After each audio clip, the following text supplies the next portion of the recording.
She saved his life. And he repaid her by destroying every lie she had ever been told about herself, including the one her own mother whispered into her ear the night she was born. The town of Velmore sat at the edge of the world, or at least, that was how it felt when the winter storms rolled down from the Ashvale Mountains and swallowed everything whole. It was the kind of town that tourists photographed in October and forgot by December. Cobblestone roads, frost-choked lanterns, and people who kept their curtains drawn not out of shyness, but out of something older. Something learned. The elders of Velmore had a saying, "When the Ashvale howls, you do not answer." Aurora Vesper had never been very good at following the rules of dead men. She was 23 years old, slight in frame but not in will, with dark copper hair that curled at the ends like it had its own opinion about everything. Her hands were always ink-stained, her boots always muddy, and her heart was the problem, according to everyone who had ever tried to love her from a safe distance. It was too open, too willing, too reckless with its warmth. She ran the only herbal apothecary in Velmore, a crooked little shop on Fenwick Lane called the Root and Remedy, and she lived alone in the flat above it, surrounded by hanging dried lavender and jars of things that smelled like the earth after rain. She had no pack. She had no mate. In a town where bloodlines were currency and status was inherited like furniture, Aurora Vesper was what the old wolves called an omega without a home. Unclaimed, unranked, underestimated. She had made peace with all three. The night it happened, the storm had been building for hours. Aurora stood at her window watching the sky turn the color of a bruise. Deep violet bled through with an ugly, greenish gray, and felt something shift in her chest. Not fear. Something older than fear. A pull. A knowing, the way animals know before earthquakes. The way the body understands what the mind refuses. Something was coming. She pressed her palm flat against the cold glass. Something was already here. The wolves of Velmore had retreated to their dens. Even the bold ones, the Garrick brothers who ran the timber yard on the edge of town and never missed a chance to prove they feared nothing, had bolted their doors before sunset. But Aurora pulled on her heaviest coat, wrapped a scarf twice around her neck, and walked out into the teeth of the storm. She told herself she was checking on old Marin Soak, the widow who lived at the forest boundary and had a habit of forgetting to bank her fire. She told herself that was the only reason. She did not examine the pull in her chest too closely. Some truths are only survivable once you are already standing inside them. The path through Fenwick Wood was a ghost of itself under 2 feet of fresh snow. Aurora walked it anyway, her lantern carving a small gold circle in the dark, her breath coming in short white clouds that the wind tore away immediately. The cold was not the kind that bites, it was the kind that presses. Deliberate. Personal. As though the winter itself had decided to make a point. She made it to Marin Soak's cottage, stoked the fire, left a packet of elderberry tincture on the table, and then turned to leave. That was when she heard it. Not a howl. Not the crack of frozen branches. A sound so low and broken it barely registered as sound at all, more like a vibration in the ground beneath her feet. A sound that bypassed her ears entirely and landed somewhere in her sternum. A creature in pain. Aurora did not hesitate. She followed the sound deeper into the wood, past the old Soak gate, past the standing stones that the children of Velmore were told never to touch, past the boundary where the manicured forest gave way to wild, black-rooted trees that had never once bowed to weather. And there, half submerged in a snowdrift at the base of a fallen oak, she found him. A wolf. Enormous. Impossibly, breathtakingly enormous. Aurora had grown up around wolves, had seen her neighbors shift since she was old enough to understand what shifting meant, and she had never seen anything like this. The creature before her was the size of a draft horse, black as the space between stars, with fur so thick the snow had barely touched his skin beneath it. His paws alone were larger than her head, but he was still. His sides barely moved. And his eyes, when they found her through the dark, were amber. Not the golden brown of common wolves. Amber like autumn light through old glass. Like something preserved and ancient and absolutely, completely awake.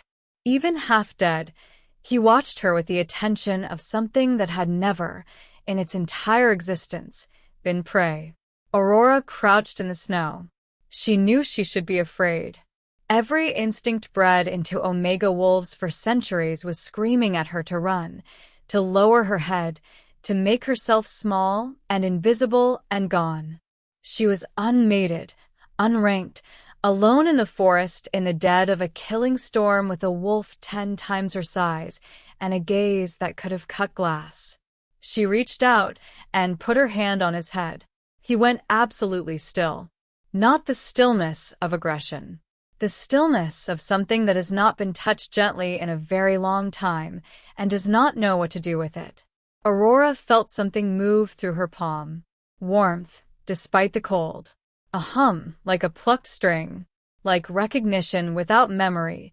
The strange, impossible sensation of meeting someone you have never met, but somehow already know. She shook it off. "You're going to die out here," she said quietly. "And I'm not going to let that happen." She had no way to move him, so she did the only thing she could. She built a fire. Right there, in the snow, at the base of the fallen oak.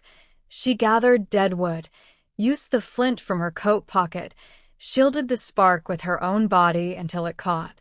She unpacked the emergency blanket she always carried, laughed at herself for it once, did not laugh now, and she draped it over the parts of him she could reach.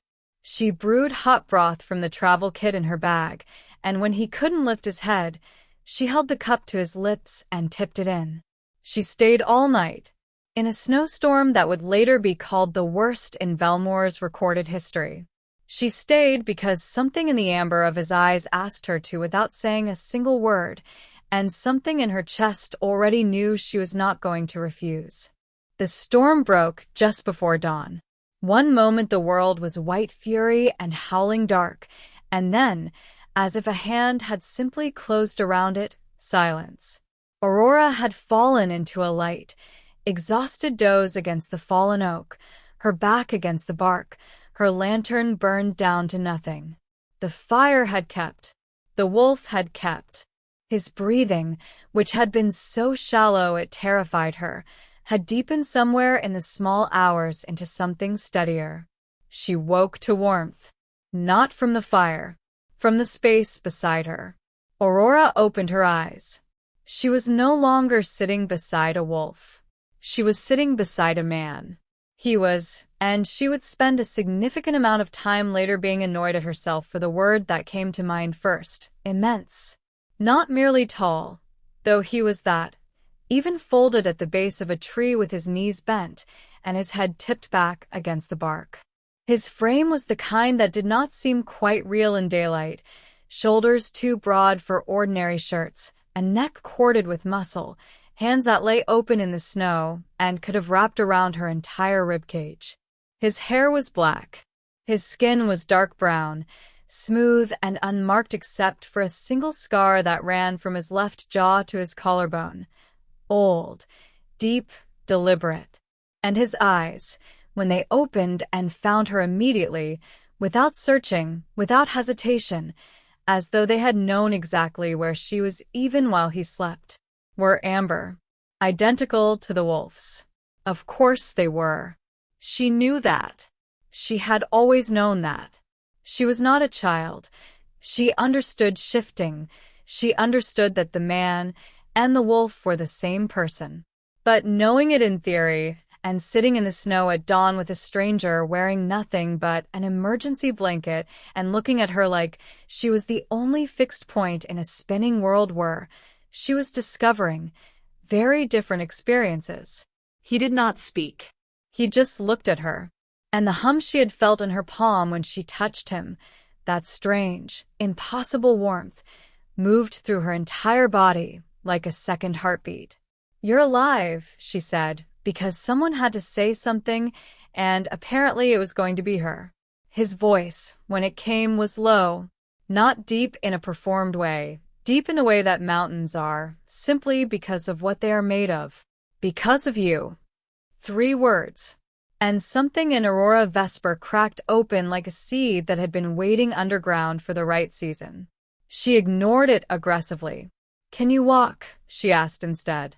"Because I cannot carry you, and I am not leaving you in these woods again." His name, he told her, was Elio. Just Elio. He offered nothing else, and she did not push, partly because she was raised to believe that a person's history was their own until they chose to give it, and partly because she was too busy making sure he did not collapse on her staircase on the way up to the flat above the apothecary. He was steadier than she expected. Whatever had brought him so close to death in the storm, and she did not ask, not yet. His body was clearly engaged in healing at a rate that would have alarmed her if she hadn't grown up watching shifters bounce back from things that would have killed 3 humans. She gave him a blanket, dry clothes from the emergency chest she kept for the regulars who sometimes arrived at the root and remedy in various states of distress and undress, and a mug of the strongest restorative tea in her arsenal. He sat at her kitchen table like a king at a country inn, vaguely incongruous but too composed to seem out of place, and he drank the tea without commenting on the taste, which was medicinal to the point of punishment. "You live alone," he said. "Not a question." "I do," she confirmed. "No pack." "No pack." He looked at her over the rim of the mug. That amber gaze was an entirely different thing in lamplight, warmer and somehow more dangerous for it. "Why?" he asked. She smiled, and it was the kind of smile that held more history than it showed. "Why does anyone live without a pack? They didn't want me, or I didn't want them. In my case." She paused, turning her own mug in her hands. "Both, at different times, for different reasons." "You're an Omega," he said. "I am." They treat Omegas badly in Velmore. It was so plainly stated, so utterly without judgment or pity, that she looked up sharply. Most people either apologized for it or pretended not to notice. He simply said it like a fact and waited. "They treat Omegas the way most packs do," she said carefully. "As utilities. As calm bringers, as pacifiers, as healers for hire. As long as I make their tinctures and ease their shift pains and smile when they talk over my head, everyone is perfectly pleasant." She tilted her head. "I stopped smiling about 3 years ago. Things got quieter after that." Something moved across his face. Not pity. Closer to fury, actually, banked and controlled but unmistakable. He lowered the mug and was quiet for a moment. "They don't know what you are," he said finally. She raised an eyebrow. "I'm an Omega without a pack. They know exactly what I am." He shook his head, and the certainty in that small motion sent something cold and electric down her spine. "No," he said. "They don't." He did not explain. And Aurora, who prided herself on not being the kind of person who chased crumbs from other people's mouths, let it go. But she thought about it for hours after he fell asleep on her sofa, wrapped in a blanket, one arm folded behind his head, amber eyes finally closed, and he was still the most overwhelming presence she had ever shared a room with, even unconscious. She sat in her reading chair across from him and pretended to read and thought about nothing else. His name was Cassenvale, and the morning he appeared on Fenwick Lane, every dog in Velmore went silent. Aurora opened the door of the Root and Remedy to find him standing on her step, tall, pale as winter birch bark, with eyes the color of old iron and a smile that had clearly been engineered to look charming and succeeded only at looking expensive. He was flanked by 2 others, wolves, both of them, with the coiled stillness of men who had been trained to function as weapons and had long since stopped being anything else. Aurora Vesper, said Cassenvale, like he was reading her name from a list and finding it acceptable. The Omega Apothecary. I've heard about you. Most things worth hearing take less than a sentence, she said pleasantly. Can I help you? His smile didn't waver. I'm looking for someone. A wolf. Very large, very dark, arrived in Velmore during the storm 2 nights ago. He tilted his head. You haven't seen anyone like that, have you? Aurora maintained complete eye contact while, directly above her head, through the floorboards of her flat, she was acutely aware of the fact that Elio was there, awake and absolutely silent. She had heard him go still the moment the knock came. Not the stillness of sleep. The stillness of a predator. There's no one like that in Velmore, she said. You're welcome to check the inn on Cradle Street.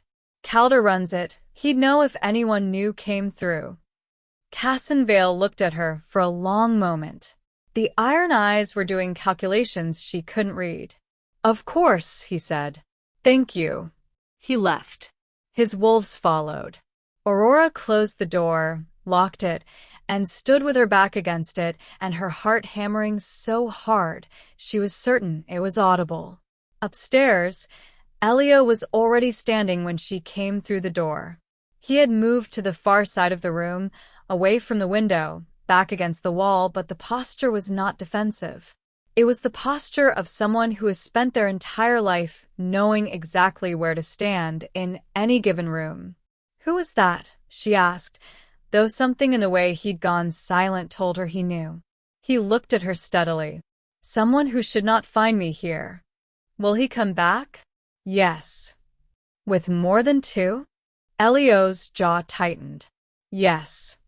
Aurora crossed her arms and looked at him and thought carefully about the next question, because she suspected the answer was going to change everything.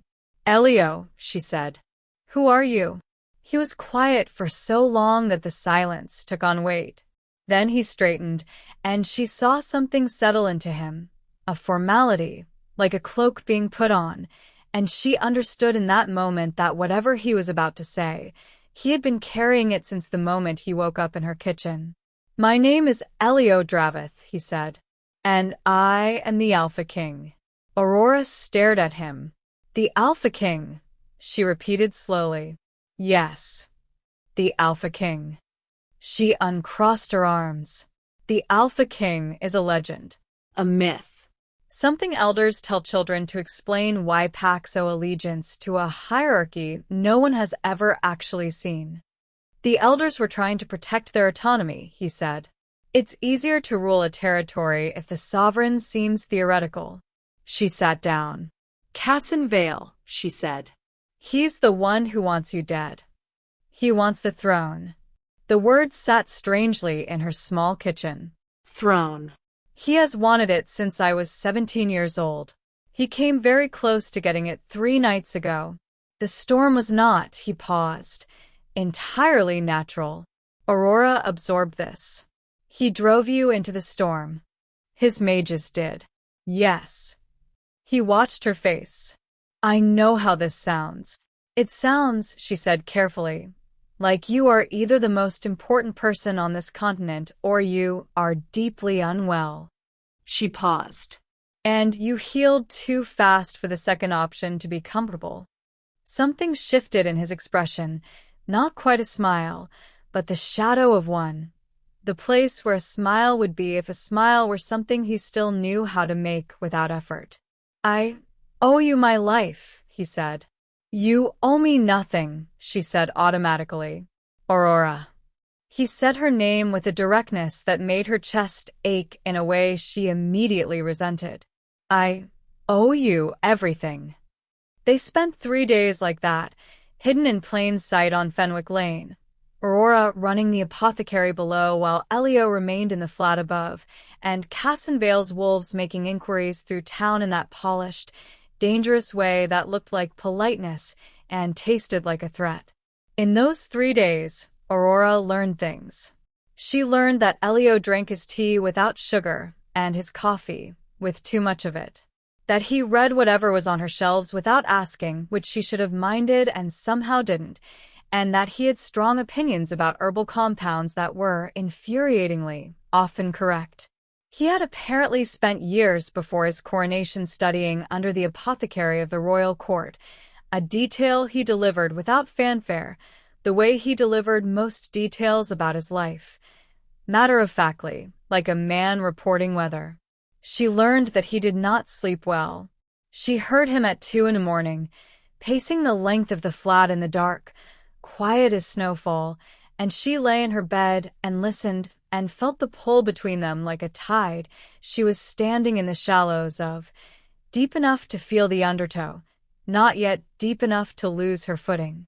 She learned that he watched her. Not in the way she was used to being watched, with the assessing gaze of packmates calculating her usefulness or the dismissive half-attention of alphas who saw omegas as ambient. He watched her the way she watched plants, with attention that was also a kind of patience, like someone waiting to see what she would become. It unnerved her in the most inconvenient possible way. On the second evening, he came downstairs, moving like he owned whatever room he was in, though he was careful about it, careful in the way that very powerful people sometimes are in small spaces, and leaned in the doorway between the shop and the back storeroom while she restocked tincture jars. "Your hands shake when you're angry," he said. She looked up. "Do they?" "A little. Only the left one." He crossed his arms. "You've been angry since this morning. What happened?" She set down the jar. There was no point being coy. Omegas, in her experience, were expected to be either completely opaque or completely transparent, and she had long since chosen transparent as a matter of principle. "The Garrick brothers came in for Shifty's tincture," she said. "Aldrich Garrick told me he'd heard a rumor that Vale's men were paying for information. Told me I should be careful." She paused. The implication being that an unmated Omega with no pack and no protection would be wise to make friends with the winning side. Elio's expression did not change, but the amber in his eyes went very, very flat. "And," he said, very quietly, "and I told him to take his tincture and his unsolicited advice, and to have a lovely afternoon." She picked up the jar again. Hence the shaking. He came off the doorway and walked to the counter and stood across from her, close enough that she could smell him, cedar, cold stone, something warm underneath that she refused to catalog, and he looked at her steadily. "They will not touch you," he said. "I swear it." "You are one man hiding in my flat," she pointed out. "Your capacity to swear things is currently limited." "Not as limited as they think." He held her gaze. Aurora. "Listen to me carefully.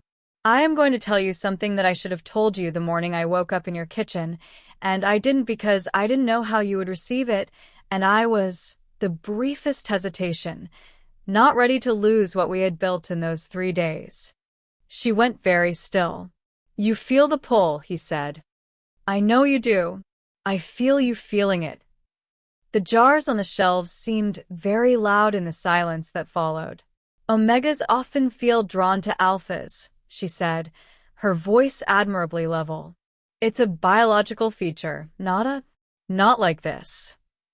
He laid one hand flat on the counter between them, a gesture that was not reaching for her, but was unmistakably an offering. "What you feel is not hierarchy response. It is not biology performing its function." He paused. "It is recognition, Aurora. It is the bond." The bond. The one word in the werewolf lexicon that could not be explained, only experienced. The mate bond, old magic, old blood, the kind of tether that did not ask for permission and did not accept arguments. Aurora looked at his hand on the counter. She thought about the warmth in her palm when she touched him in the snow. The second heartbeat. The way she had stayed all night in a killing storm, because leaving felt like refusing to breathe. "We've known each other 4 days," she said, because that was the most tractable part of the problem. "The bond doesn't count time," he said. "You know that." "I know that is what the old stories say." You know it's true. His voice was not unkind, but it was inexorable. You've known it since the forest. She was quiet for a long time. If what you're saying is real, she said finally slowly, then why me? I am nobody, Elio. I am an unmated omega in a small town that has spent 23 years informing me of my irrelevance. I make tinctures and read books, and I rescued a wolf in a snowstorm because I cannot walk past something in pain. I am not, she stopped. He looked at her with those amber eyes full of something she could not name because she had never been on the receiving end of it before, a complete, uncomplicated certainty. You are exactly who you are, he said, and the bond chose you, which means a pause. I chose you. Before I knew you. Before this body had language for it. Some part of me already knew. Aurora Vesper, who prided herself on clear thinking and emotional steadiness, and not being the kind of person who lost her head over amber eyes and cedar cold stone, put down the tincture jar, pressed both hands flat on the counter, and took a very careful breath.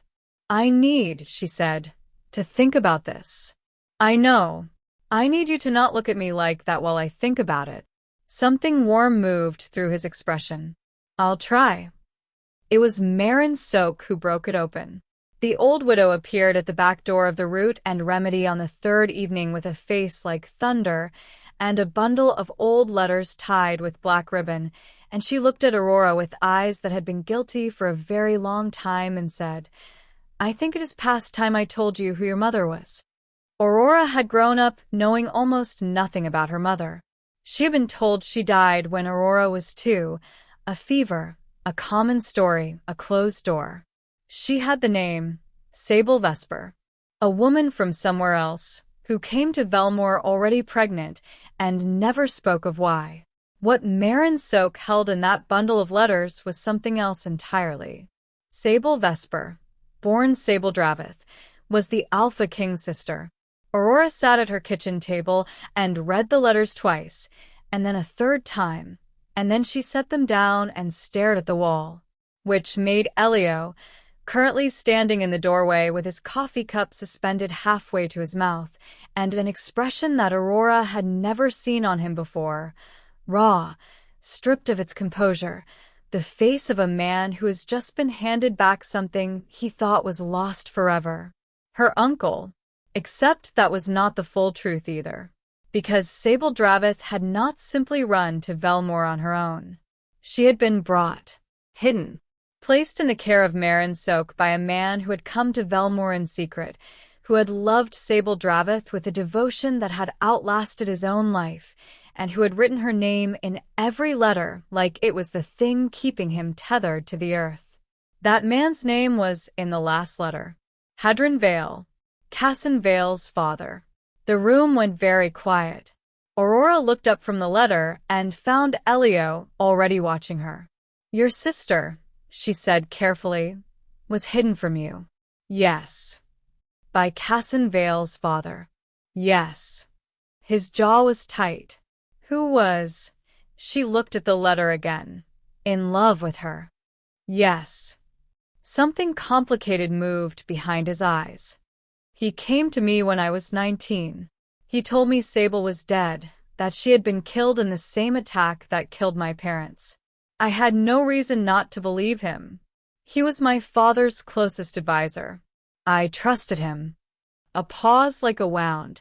I grieved her for 6 years. He hid her to protect her, Aurora said slowly. From whoever killed your parents. No. Elio set down the cup. His voice was very even. He hid her to protect himself. If Sable lived, she was heir to the throne before Casson. His son could never inherit as long as my sister breathed. He paused.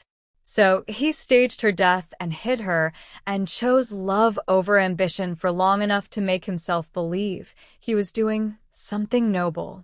His expression was not forgiving, but it was not entirely without understanding either.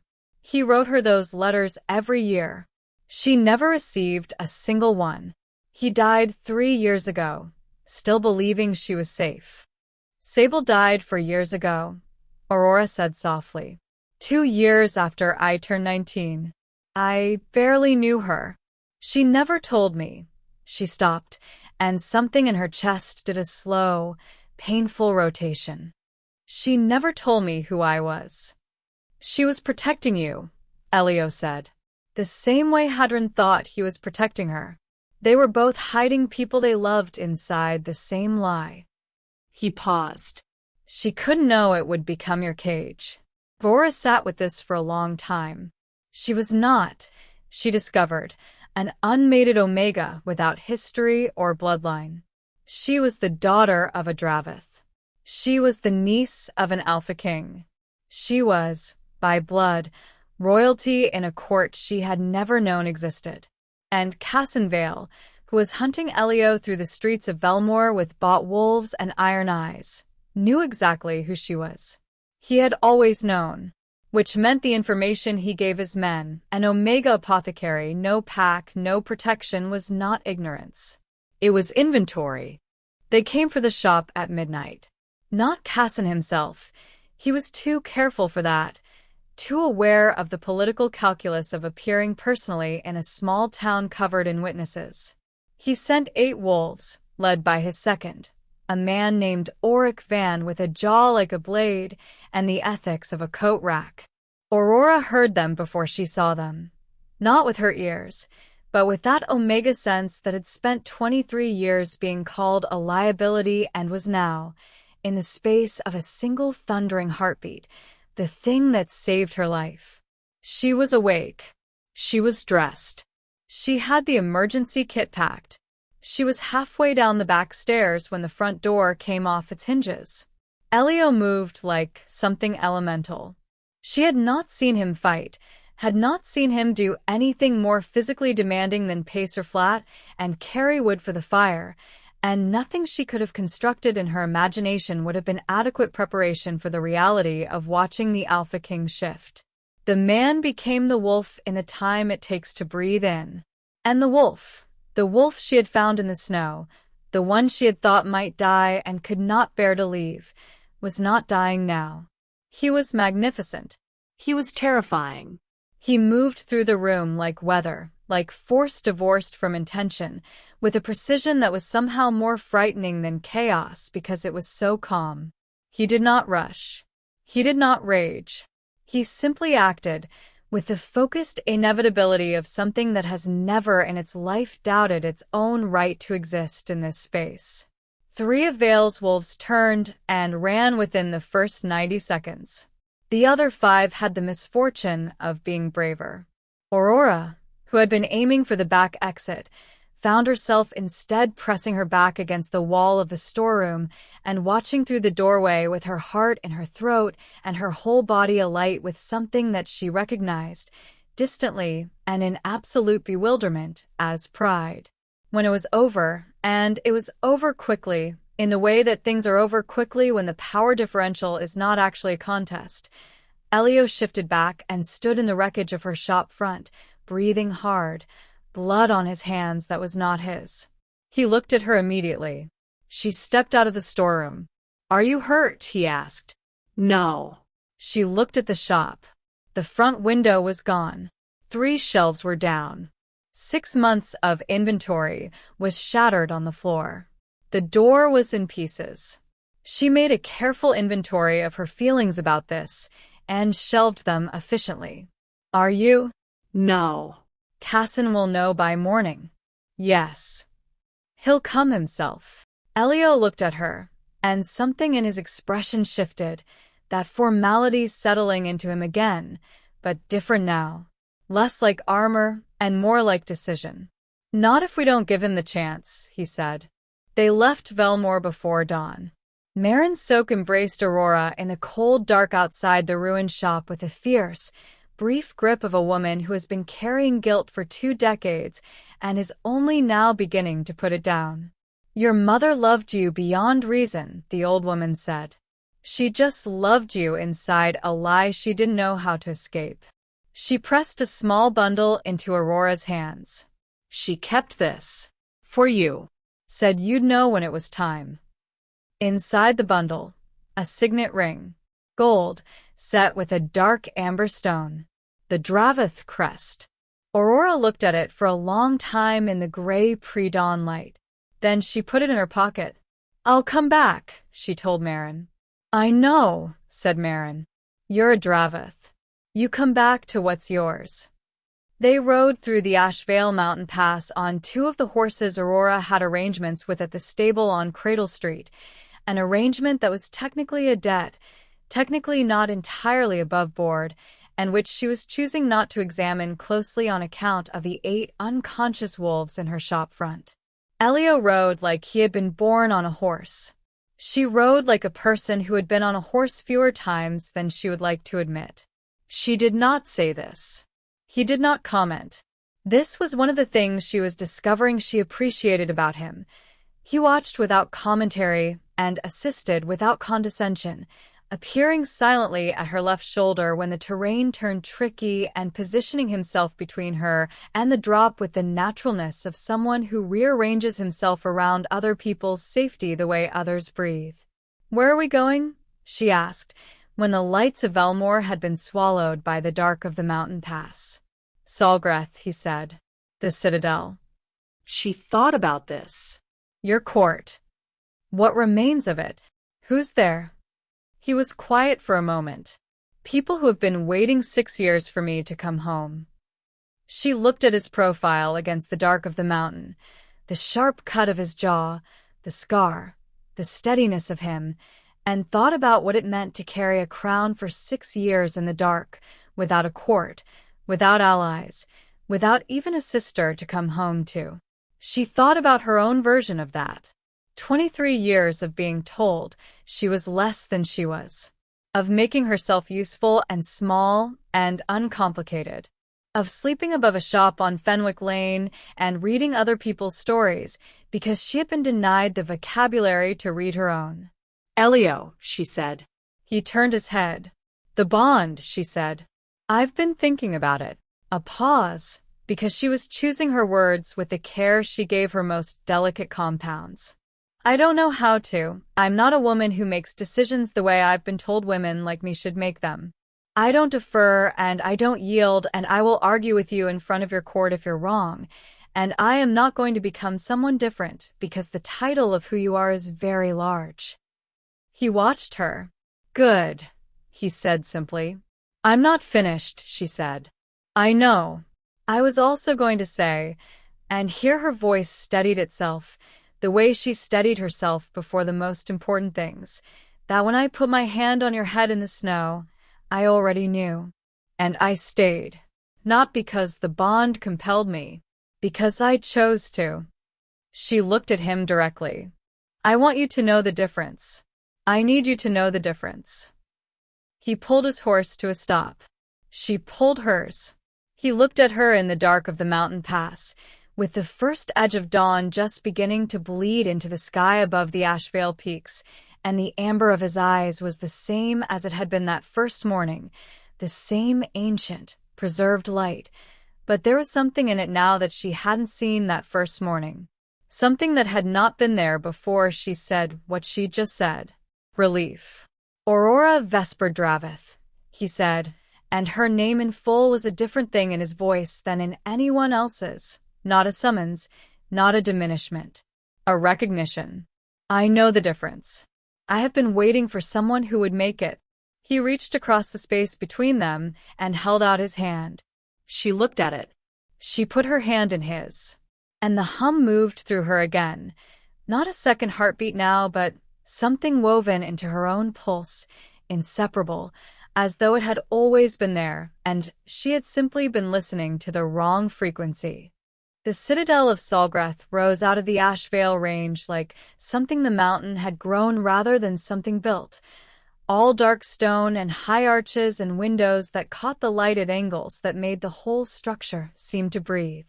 It had been partially maintained by a skeleton court of 7, those who had refused to declare for Vale, who had held the citadel in loyal waiting, who had done the long, unglamorous work of preserving what the king might one day return to claim. When Elio rode through the main gate with Aurora at his side, 3 of those 7 were in the courtyard, and the look on their faces was the most unguarded thing she had ever witnessed from wolves who were clearly trained to be unguarded at nothing.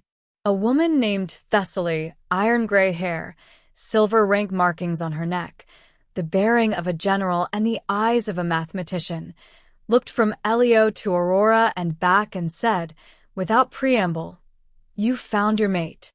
"She found me," Elio said. Thessaly looked at Aurora. "You pulled the Alpha King out of a snowstorm," she said. "He was inconveniently located," Aurora said. Thessaly smiled, and it looked like something that hadn't had much exercise. "Good," she said. "We've been waiting for someone who'd give him trouble." He came to Salgreth 3 days later. Not in the dark. In full daylight, with 40 wolves, his own rank marks polished to a shine, and his iron eyes doing the calculation they were always doing. He rode under the banner of a contested claim, the paperwork of ambition dressed in the language of legitimacy, and he stood at the gate of Salgreth and called for the Alpha King to answer. Elio answered.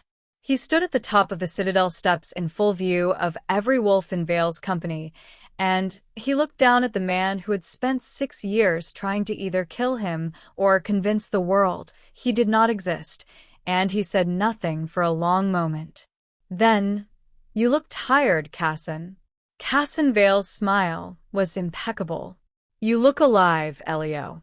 "I confess I had hoped otherwise." He let his gaze move past Elio, find Aurora standing 3 steps behind and to the left. "And you've found her. Remarkable." The iron eyes were doing something she didn't like. "Did he tell you what you are, little Omega? Did he explain why your blood matters?"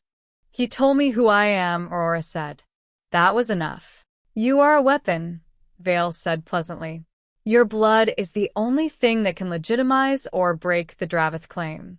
Your mother's line, unbroken, female descent. Old magic, old law. Whoever controls you, controls the succession." He tilted his head. "I came for him, but I'd settle for you." The threat was so precisely surgical that it landed cleanly, no noise, just impact. Aurora felt it. She also felt Elio, who had gone very still at her left, the specific stillness of something that had just made a decision. 40 wolves, Elio said conversationally to Thessaly, who had appeared at his right. 42, Thessaly corrected. Against 19, fully shifted. The other 8 aren't shifted, but they're motivated. And the wards, active since dawn. Cassin Vale had been building his challenge for 6 years with the careful architecture of a man who had never faced a wall that held. What he had not accounted for, what none of them had ever accounted for, was an Omega who knew more about protective compounds and ward chemistry than anyone in the Citadel's history. Because for 3 days, while Elio spoke with Thessaly about defensive strategy, Aurora had been in the Citadel's apothecary. And she had been very busy. The ward line went down the outer wall of Salgreth in a seam you'd only see if you knew what you were looking at. Oil of silver sage and ground obsidian, and 3 other compounds she had been developing in her head for years without knowing why, had finally found the purpose for. When Cassin Vale's wolves crossed it, they dropped. Not dead. Just stopped. Like a thought interrupted. Like a clock that had simply, calmly, decided to take a breath. Cassin Vale stood in his immaculate riding clothes in the courtyard of Salgreth with 42 unconscious wolves around his feet and 2 sovereign wolves at the top of the stairs above him, and he did the calculation one final time. And he knew. "It's over," Elio said. Cassin Vale was quiet for a very long time. Then, "Your sister. I want you to know he loved her." "I know," Elio said. "That is the only reason you are standing." Cassin Vale was tried before the 7 Packs Council at Salgreth 3 weeks later. He was stripped of his claim, his lands held in trust, his fate left to a tribunal that did not include Elio, because Elio, who had every right to judgment, recused himself deliberately and publicly on the grounds that the law should not need his grief to operate correctly. Aurora sat in the gallery during the trial and watched him and thought about what it meant to have that kind of restraint. Not the absence of feeling. She could see the feeling in him from across the room, in the set of his shoulders, in the way he breathed. But the decision, again and again, to let what was right lead where what was personal wanted to run. She went to him afterward, in the courtyard, where he was standing with his back to the citadel wall and his face turned up to the cold blue sky. "How do you feel?" she asked. "Empty," he said, without deflection. "And something else. Something I don't have a word for yet." "Relief without permission," she said. He lowered his head and looked at her. "Yes. It comes later," she said. "When you finally believe it's over. Give it time." He reached out and tucked a loose piece of her hair behind her ear, a gesture so quiet it almost didn't register, and then did, all at once, and she felt it in her chest like a stone dropped into still water. "Aurora," he said. "I want to ask you something." He paused. "And I need you to know that the answer is yours, not the bonds, not the bloodlines. I have spent enough time watching people make choices on behalf of other people's futures." She looked at him steadily. "Ask. Stay," he said simply. "Not as leverage. Not as heir. Not as the woman who happens to carry Dravith blood." He held her gaze. "Stay because you choose this. Because you choose me. And if you need 6 months or 6 years to be sure of that answer, I will." "Elio," she said. "Wait, because you are worth." Elio. She put her hand on his chest, flat over his heart, the same way she had put her hand on his head in the snow. "Ask me again. Simpler." He was quiet. Then, stripped of all its ceremony, "Stay." She felt the pull, the hum, the second heartbeat that was not separate from hers now but braided with it, inseparable, a thing she would carry for the rest of her life and had already, without realizing it, built her new geography around. She thought about Fenwick Lane and the cold flat and the ink-stained hands and the 23 years of being told she was less. She thought about a wolf in the snow and a fire she built and a night she stayed because leaving felt like refusing to breathe. She thought about what Marin Soak had said. "You're Dravith. You come back to what's yours." "I'm already staying," she said. "I stayed the first night." And Elio Dravith, the Alpha King who had spent 6 years alone in the dark, looked at the woman who had pulled him out of the cold and the snow and the lie, and he smiled. Not the shadow of a smile. Not the place where one might exist. The real thing, full and unguarded and completely, catastrophically warm. And Aurora Vesper Dravith, who had spent 23 years being called nobody by people who had always known exactly who she was, smiled back. In the spring, Velmore got its window back. The Root and Remedy was rebuilt, not just restored but expanded, because Aurora had agreed to remain the royal apothecary to the 7 packs, and the Salgreth court required considerably more elderberry tincture than Fenwick Lane. The new shop was 3 times the size, with a second floor that was half laboratory and half library, and Marin Soak had a standing invitation to visit whenever the Ashvale roads were passable. The Garrick brothers, for the record, sent a letter of congratulations that managed to be both sycophantic and oblivious simultaneously, and Aurora kept it in a drawer as a reminder that being underestimated, while occasionally an asset, was ultimately the other person's problem. Casson Vale was sentenced to permanent exile from the Ashvale territories. He went without theater, which was somehow the most dignified thing he had ever done. Thessaly became the first female general of the Salgreth court, a position she accepted with the energy of someone who had been doing the job for 6 years without the title. Elio and Aurora were mated under the amber trees of Salgreth on the first full moon after the trial, in a ceremony that lasted exactly as long as it needed to and not one moment more, because Aurora had opinions about ceremony and Elio had learned to trust them. She wore the Dravith's signet ring. He held her hand like he had held it in the mountain pass, not as possession, not as claim, but as a man who had been handed back the thing he did not know he was missing and intended, with everything he had, to be worthy of the keeping. And later, much later, in the dark of the Citadel's highest room, with the Ashvale Mountains visible through the open window and the cold spring air moving over them, like a held breath finally released, Aurora pressed her palm flat over his heartbeat and felt the hum and said, "You owe me a new front window." Elio laughed. It was, she thought, the best sound she had ever made something produce.